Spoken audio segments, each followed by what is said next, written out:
തകരാറിനെ തുടർന്ന് തിരുവനന്തപുരം വിമാനത്താവളത്തിൽ അടിയന്തര ലാൻഡിംഗ് നടത്തിയ ബ്രിട്ടന്റെ F-35B യുദ്ധവിമാനം പരിശോധിക്കാൻ ബ്രിട്ടീഷ് വിദഗ്ധ സംഘം തിരുവനന്തപുരത്തെത്തി. ബ്രിട്ടീഷ് വ്യോമസേനയുടെ ട്രാൻസ്പോർട്ട് വിമാനമായ എയർബസ് 400-ലാണ് എഞ്ചിനീയേഴ്സ് എത്തിയത്.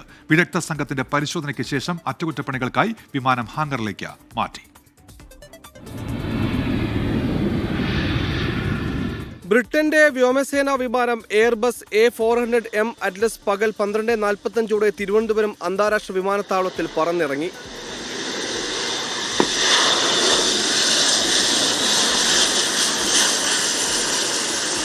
ബ്രിട്ടീഷ് വ്യോമസേനയിൽ 24 പേരടങ്ങുന്ന സാങ്കേതിക വിദഗ്ധരും F-35ന്റെ നിർമ്മാണ കമ്പനിയായ ലോക്ഹീഡ് മാർട്ടിനിലെ സാങ്കേതിക വിദഗ്ധരും സംഘത്തിലുണ്ടെന്നാണ് വിവരം.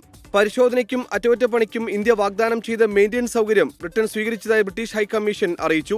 ഇന്ത്യയുടെ സഹകരണത്തിന് നന്ദിയും രേഖപ്പെടുത്തി. വിമാനത്തിന്റെ അറ്റകുറ്റപ്പണികൾ തിരുവനന്തപുരം വിമാനത്താവളത്തിൽ നടത്തും. തകരാർ പരിഹരിച്ചില്ലെങ്കിൽ ചിറകുകൾ അഴിച്ചുമാറ്റി ബ്രിട്ടനിലേക്ക് കൊണ്ടുപോകും. പരിശോധനയ്ക്ക് കൂടുതൽ സമയമെടുക്കുമെന്നതിനാൽ സാങ്കേതിക വിദഗ്ധരെ കൊണ്ടുവന്ന എയർബസ് 400 വൈകുന്നേരത്തോടെ മടങ്ങി.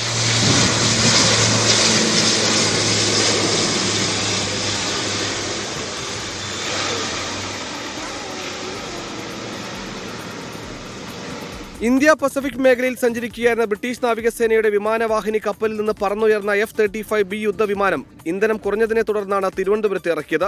ബ്രിട്ടീഷ് പാർലമെന്റിൽ പോലും വലിയ കോളിളക്കം സൃഷ്ടിച്ച അമേരിക്കൻ നിർമ്മിത യുദ്ധവിമാനം F-35ന്റെ സാങ്കേതിക പ്രശ്നം എന്താണെന്ന് ഇപ്പോഴും പുറത്തുവിട്ടിട്ടില്ല. വിദഗ്ധ സംഘത്തിനും സാങ്കേതിക പ്രശ്നം പരിഹരിക്കാനായില്ലെങ്കിൽ ഇനി ഗ്ലോബ് മാസ്റ്റർ വിമാനത്തിൽ ഈ യുദ്ധവിമാനത്തെ കടത്താനായിരിക്കും ബ്രിട്ടന്റെ നീക്കം. എസ് അഭിജിത്തിനൊപ്പം മനീഷ് മഹിബാൽ, 24 തിരുവനന്തപുരം.